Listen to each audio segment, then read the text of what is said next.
తెలంగాణలో అసెంబ్లీ దంగల్ ముగిసి ఆ వేడి చల్లారక ముందే లాంగ్ జంప్ల సీజన్ షురూ అయినట్టుంది. లేచిపోదాం వస్తావా అంటూ కాంగ్రెస్ నుంచి కన్ను గీటడాలు మొదలయ్యాయో లేదో గానీ ఎగిరిపోతే ఎంత బాగుంటుంది అనే పాటికి కోరస్ ఇస్తూ కొన్ని సాల్తీలు సీన్లోకి వచ్చేసాయి. 30 మంది మాతో టచ్ లో ఉన్నారని కాంగ్రెస్ పార్టీ అంటే ఆల్రెడీ 12 మందిని బుజ్జగిస్తున్నట్టు బీఆర్ఎస్ నుంచి సిగ్నల్స్ వస్తున్నాయి. మరి ఆ నలుగురితో మొదలైన రచ్చ చివరాఖరికి ఏ మలుపు తిరుగుతుంది? లోక్సభ ఎన్నికల సీజన్లో ఆపరేషన్ ఆకర్ష్ ప్రభావం ఏ పార్టీ మీద ఎంతెంత ఉండబోతోంది? 100 మీటర్ల కోతి తీసి పాతి పెడతామని చెప్పి మేము పార్టీ మారే ఉద్దేశం లేదు. మా నాయకుడు కేసీఆర్ గారి పైన పూర్తి నమ్మకం విశ్వాసంతో వారి నాయకత్వము పనిచేయడానికి మేము ఉన్నామని. 39 మంది ఎమ్మెల్యేలలో 30 మంది జేబుల్నే ఉన్నారు. ఇటుకేసే 30 మంది వస్తారు పార్లమెంట్ ఎలక్షన్ల కంటే ముందు. కాంగ్రెస్ పరిస్థితి ఏంది? మామూలుగా ఉన్నది. రేపు మోడీ 3వ ప్రైమ్ మినిస్టర్ అయినా ఏదో రకంగా పక్క పెట్టాలని చూస్తున్నారు, కానీ అవతలే మొత్తం సున్నా అయ్యేటట్టు కనపడుతుంది. నువ్వు కావాలయ్యా, నువ్వు కావాలి.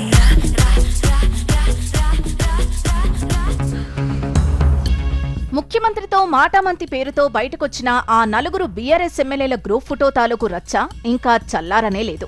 నియోజకవర్గాల్లో అభివృద్ధి కోసమే కలిశాం, ఇందులో రాజకీయం లేనేలేదు అని సొంత పార్టీ ఆఫీసులోనే మీడియా ముందుకొచ్చి క్లారిటీ ఇచ్చిన ఆ నలుగురి ముఖ చిత్రాలపై అనుమానపు నీడలు వీడనే లేదు.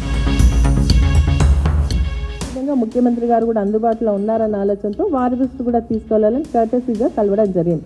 దానికి మరి ఈరోజు నిజంగా ఏంటంటే పత్రికల్లో పెద్ద కథనాలు వస్తూ ఉన్నాయి, మీడియాలో ఏంటంటే మేమేదో పార్టీ మారుతున్నట్టుగా, రహస్య చర్చలు జరుపుతున్నట్టుగా, సీనియర్ నాయకులు ఎవరో మమ్మల్ని టచ్లో ఉన్నారు కాంగ్రెస్ పార్టీకి సంబంధించిన వారని చెప్పేసి చెప్తా ఉన్నారు. దీన్ని తీవ్రంగా ఖండిస్తూ ఉన్నాము. ఎందుకంటే మేము పార్టీ మారే ఉద్దేశం లేదు. గులాబీ పార్టీని 100 అడుగుల లోతుకు బొంద పెడతామని రేవంత్ రెడ్డి ఇచ్చిన స్టేట్మెంట్ రీసౌండ్ ఇస్తూ ఉండగానే ఇలా యాక్షన్ పార్ట్ మొదలవడం సహజంగానే తెలంగాణ రాజకీయాన్ని కుదిపేసింది. మిగతా పార్టీల సంగతేమో కానీ బీఆర్ఎస్ లో మాత్రం పెను ప్రకంపనలే సృష్టించిన పరిణామం ఇది. ఎందుకంటే ముఖ్యమంత్రికి ఫ్లేవర్ బొకే ఇచ్చొచ్చిన ఆ నలుగురు హార్డ్ కోర్ గులాబీ సైనికులే. దుబ్బాక ఎమ్మెల్యే కొత్త ప్రభాకర్ రెడ్డి, పటాన్ చెరువు ఎమ్మెల్యే మహిపాల్ రెడ్డి ఇద్దరూ బీఆర్ఎస్ లో సీనియర్ నేతలు. పైగా కేసీఆర్ కి కేటీఆర్ కి సన్నిహితులు. నర్సాపూర్ ఎమ్మెల్యే సునీత లక్ష్మారెడ్డికి ఇటీవలి ఎన్నికల్లో సిట్టింగ్ ఎమ్మెల్యే మదన్ రెడ్డిని కాదని మరీ టికెట్ కేటాయించారు. మరో ఎమ్మెల్యే మాణిక్ రావుకి కేసీఆర్ తో మంచి సాన్నిహిత్యం ఉంది. వీటన్నిటికీ మించి హరీష్ రావుకు మంచి గ్రిప్ ఉన్న మెదక్ జిల్లా నుంచే నలుగురు ఎమ్మెల్యేలు రేవంత్ ని కలవడం అంటే ఆషామాషి వ్యవహారం కాదని పార్టీ లోపలే చర్చ జరుగుతోంది. హరీష్ రావు గారిని ఎందుకు అడుగుతాం? ఇప్పటి వరకు మేము సీఎం గారిని కానీ మా జిల్లా మంత్రి గారిని ఏ విషయంలో కూడా మేము అట్లా అడిగి పోవాలన్నా వద్దా అని పర్మిషన్ తీసుకునే అంత మాకు ఆ ఉద్దేశం మాకు వాళ్ళకు లేదు. మా మీద వాళ్ళకి ఏమైనా మా మీద డౌట్ ఉంటే మేము వాళ్ళకి అడిగిపోతుంటే. పుకార్లు పుట్టించకండి, మాకసలు పార్టీ మారే ఆలోచనే లేదు అంటూ మీడియాను కార్నర్ చేశారే తప్ప కొన్ని ప్రశ్నలకు సూటిగా సమాధానం ఇవ్వలేకపోయారు. అందుకే ఆ నలుగురు ఇచ్చిన సంజాయిషి బీఆర్ఎస్ క్యాడర్ ని సంతృప్తిపరచలేదు. పైగా ముఖ్యమంత్రితో భేటీ అయ్యాక ఈ నలుగురు హరీష్ ను గాని కేటీఆర్ ను గాని కలిసి విషయాన్ని వివరించలేదు. ముఖ్యమంత్రిని కలుస్తున్నట్లుగా అధిష్టానానికి ముందుగా సమాచారం కూడా ఇవ్వలేదట. ప్రోటోకాల్లో వివక్ష, నియోజకవర్గాల అభివృద్ధి, సెక్యూరిటీ పెంపు ఇలా ముఖ్యమంత్రి దగ్గర తమ కోరికల చిట్టా విప్పామన్నది ఆ నలుగురు ఎమ్మెల్యేల మాట. నిజానికి ఇవన్నీ ప్రతిపక్ష ఎమ్మెల్యేలందరూ ఎదుర్కొంటున్న సమస్యలు. పార్టీ హైకమాండ్ పర్మిషన్ తీసుకుని అందరూ కలిసి వెళ్తే ఆ లెక్క వేరుగా ఉండేది. మరి ఈ నలుగురు మాత్రమే ఒక జట్టుగా ఏర్పడి ముఖ్యమంత్రి అపాయింట్మెంట్ తీసుకోవడం సహజంగానే పార్టీకి ఎంతో కొంత నష్టం కలిగించక మానదు. ఇప్పటి వరకు హైకమాండ్ నుంచి ఎటువంటి స్పందన లేదు.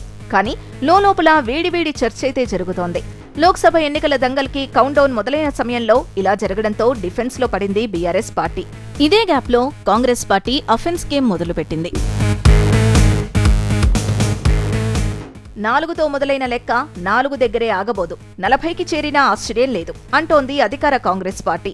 కేటీఆర్ భ్రమంలోంచి బయటపడి వాస్తవంలోకి రావాలి. రాబోయే రోజుల్లో బీఆర్ఎస్ ఉనికే ప్రశ్నార్థకం కాబోతోంది. బీజేపీతోనే మాకు పోటీ అని జోస్యం చెబుతున్నారు మంత్రి ఉత్తమ్ కుమార్ రెడ్డి. మేం గనుక గేట్లు తెరిస్తే కారు పార్టీ ఖాళీ ఇవ్వడం పక్కా అనేది మరో మంత్రి తుమ్మలకున్న ధీమా. ఏదో రకంగా పక్క పెట్టాలని చూస్తున్నారు, కానీ అవతలే మొత్తం సున్నా అయ్యేటట్టు కనపడుతుంది. కాకపోతే మనం గేట్లు దిగట్లా, తీస్తే అసలు మీ కుర్చీలు కూడా ఉండవు, అందరూ చాటి ఆక్రమించుకునేటట్టుగా ఉన్నారు. కాంగ్రెస్ బీఆర్ఎస్ మధ్య జరుగుతున్న ఈ గేమ్ షోను తమకనుకూలంగా మార్చుకుని థర్డ్ ఎంపైరింగ్ షురూ చేస్తోంది బీజేపీ. ఇది కేవలం టీజర్ మాత్రమే, అసలు సినిమా ముందుంది అంటూ బీఆర్ఎస్ పై ర్యాగింగ్ షురూ చేస్తున్నారు కమలనాథులు. హరీష్ రావు ఇచ్చిన సిగ్నల్ తోనే ఆ నలుగురు రేవంత్ ని కలిశారు. గులాబీ పార్టీలో గ్రూపు కొట్లాట మొదలైంది. ఇక మీకు మాకు అందరికీ వద్దన్న కొద్దీ ఎంటర్టైన్మెంట్. బీ రెడీ అంటోంది తెలంగాణ బీజేపీ. హరీష్ రావు గారి ప్రోత్సాహం లేకుండా, హరీష్ రావు గారి ప్రోత్సాహం లేకుండా, హరీష్ రావు గారికి తెలియకుండానే ఈ నలుగురు ఎమ్మెల్యేలు పోయి ముఖ్యమంత్రి గారిని కలిసి వచ్చిరా. ఏం జరుగుతుంది అసలు మీ కుటుంబంలో అనేది ప్రజలకు తెలుసుకోవాలనుకుంటున్నారు. నేనైతే అనుకుంటా ఉన్నా, హరీష్ రావు గారి నోటీసులో లేకుండా, హరీష్ రావు గారి పర్మిషన్ లేకుండా ఈ నలుగురు ఎమ్మెల్యేలు పోయి ముఖ్యమంత్రిని కలిసిరని నేను అనుకోవట్లేదు.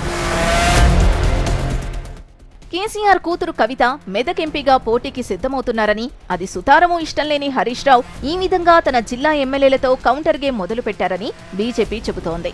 గతంలో వైఎస్ రాజశేఖర్ రెడ్డిని హరీష్ రావే నేరుగా కలవడాన్ని గుర్తు చేస్తున్నారు.